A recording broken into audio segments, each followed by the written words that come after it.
Vamos mudar de assunto agora, vamos falar de outro lado da saúde. É claro que a audição é um sentido importante, né? Mas durante a infância, se houver algum problema, não ouvir pode atrapalhar o desenvolvimento e o aprendizado da criança. Por isso, que cuidados precisamos tomar para que as crianças mantenham os ouvidos saudáveis? Pois é, aliás, se você tiver dúvida, aproveita e manda agora para o nosso WhatsApp 988719831 ou no nosso Facebook Ver Mais Blumenau, que está ao vivo agora na internet e você, claro, pode participar juntinho aqui com a gente. E para responder todas as nossas perguntas está aqui comigo o otorrinolaringologista Márcio Freitas. Tudo bem, doutor? Tudo bem, boa tarde. Seja bem-vindo, boa tarde. Obrigado. Doutor, audição, a gente sabe que tem teste do pezinho, teste da orelhinha, que a gente vai falar daqui a pouquinho, mas de fato, né, a audição acredito que seja um dos primeiros sentidos que a criança vai ter o contato com o que está em torno dela. Exato. Não ter essa audição ou ter problemas vai atrapalhar de que forma? Atrapalha de várias formas, né? A audição, o sentido da audição, ele já se desenvolve com a criança dentro do útero, né? Então... Ela já ouve na barriga da mãe. Ela já ouve, ela já escuta os batimentos cardíacos da mãe, ela escuta a voz da mãe e tudo isso já vai ajudando no desenvolvimento da audição, do cérebro e posteriormente da fala. Porque se a criança não escuta, ela dificilmente vai conseguir aprender a falar, né? Ela não desenvolve a fala se ela não escutar, né? Ou se desenvolve com muita terapia uma fala com bastante dificuldade, assim, né?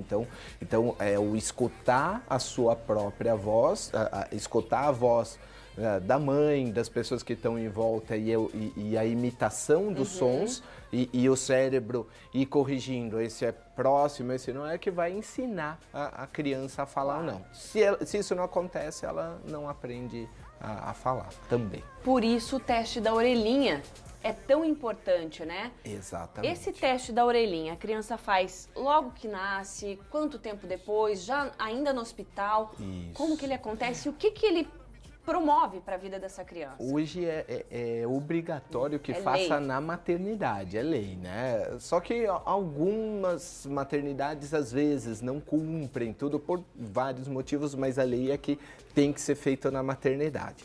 Se por algum problema não foi feito na maternidade, os pais devem buscar para fazer o teste do pezinho quanto antes, assim que nasce, tá? Mas tem que ser feito já na maternidade, tá bom? E como esse teste é feito? O que ele identifica? Ele vai identificar se a criança pode ter perda auditiva ou não. Ele é um teste que a gente chama muito sensível. Mas mesmo uma criança tão pequenininha, ela vai responder esse estímulo? Ou consegue? Na verdade, ela não precisa. Esse teste, como que ele funciona? Ele vai emitir um som para o ouvido da criança e se as células estiverem funcionando, elas vão emitir um som de volta, independente da resposta da criança. É mais a questão da estrutura, então. Exatamente. Então, eles vão saber se as células do ouvido estão funcionando ou não, independente da criança responder, porque a criança dificilmente vai responder nessa idade. Então, é um teste que não depende da resposta da criança. Então, você consegue... Esse é um exame, o teste da orelhinha, ele é um exame de triagem, tá? Então, pode ser que algumas crianças falhem no teste e não tenham perda auditiva, tá? Mais ou menos a cada 20 crianças que falham no teste, 16 não têm perda auditiva. Às vezes tem um pouco de cera, uma secreção no ouvido, tudo, e pode dar alterado. Deu alterado uma vez, normalmente repete o exame. Se deu alterado normalmente, de novo, daí é feita outra avaliação, feito outro exame que chama Bera ou né? Aí tem os encaminhamentos. Exatamente. Que problemas a gente pode detectar, doutor, no ouvido de um bebê, de uma criança, que realmente podem aí agravar ou ter essa... Enfim, atrapalhar o desenvolvimento dela? Isso. A criança, além dela poder ter uma perda congênita, quer dizer, ela nasceu com perda auditiva, ela pode, às vezes, não ter nascido com a perda e desenvolver depois, por vários motivos genéticos ou por infecção. Às vezes ela tem um catarro que acumula no ouvido, que é otite secretora, ou depois de uma infecção fica com catarro, isso pode prejudicar a audição.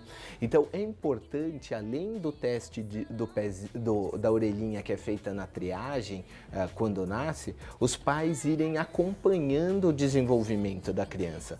E como se acompanha o desenvolvimento auditivo? Aí é importante a gente ficar, então, atento a sinais, né? Exatamente. O que a gente tem que olhar e observar? O que? Se a criança se assusta com barulho, entendeu? Se a criança, ou não, né? Ou não. Se você chama a criança não olha, entendeu? Você tem que ir lá mexer na criança ou fazer algo na frente da criança. Conforme for desenvolvendo a criança, quase não fala nada ou não imita os sons, sabe? Se a criança ali com 6 meses, 7 meses não balbucia nada, com 1 aninho não fala praticamente palavra nenhuma, os pais têm que ficar atentos, né? É claro que existe o tempo de cada criança, algumas crianças desenvolvem a fala mais tarde, tudo, só que se tá algo fora do desenvolvimento normal, você vê crianças da escolinha que muitos já falam e o seu filho já não fala quase nada, já não tem nenhuma palavra, é um clique que é um sinal que o pai tem que procurar fazer outros exames. Às vezes está com catarro no ouvido, às vezes é algo muito simples. Exatamente, entendeu? Às vezes é simples de resolver. Doutor Márcio, tem pergunta aqui do nosso auditório virtual, pode colocar na tela, a Alice mandou. Oi, Alice, esses problemas que podem aparecer são reversíveis? Entra bem no que você estava falando, né, doutor Márcio? Exatamente. Depende do que for. Depende do que for. Se for um catarro no ouvido, a maioria deles são reversíveis, mas existem perdas genéticas, que a perda é irreversível, mas a reabilitação é possível. Por que faz o teste da orelhinha? Há uns anos atrás ninguém fazia, né? Por quê? Porque hoje em dia existe como você reabilitar crianças com perda de audição. Antigamente você não tinha o que fazer. Nascia surdo, você punha um aparelho auditivo e era o máximo que você podia fazer. Se era uma criança muito surda, ela provavelmente ia ficar surdo-muda ou aprender língua de sinais, tudo. Hoje existe um dispositivo que chama implante coclear, que você coloca um dispositivo eletrônico dentro do ouvido, que é chamado de ouvido biônico, e muitas crianças que são completamente surdas, elas fazendo a reabilitação, aprendem a escutar e desenvolvem, colocando cedo, desenvolvem a fala, tudo.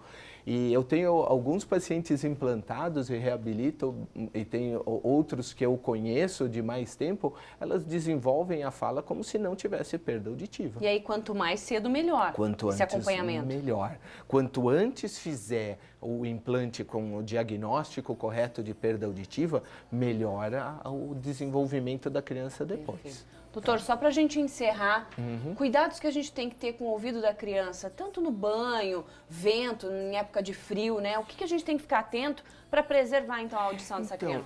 Evitar, assim, mudanças bruscas de temperatura, tá? Água gelada, o frio, vento gelado também, você pode proteger. Quando a criança tem alguma gripe, resfriado ou sinusite, ficar atento na criança, se ela está reclamando de dor, mais chorosa depois, ou levando a mãozinha para o ouvido, isso é um sinal que a criança provavelmente está com algum desconforto no ouvido, porque a criança a gente tem que buscar as coisas, porque ela não vai falar, ó, tá doendo o meu ouvido, ela vai chorar. E não vem com manual, tem que ir traduzindo, né? Exatamente, ela vai chorar, ela vai pôr a mãozinha, às vezes não vai querer se alimentar bem e você vai lá, examina e tá com uma infecção no ouvido, ou com catarro no ouvido. Perfeito. Doutor, obrigada por estar aqui com a gente mais uma vez. Eu que agradeço a oportunidade. Até a próxima. Tá? Então.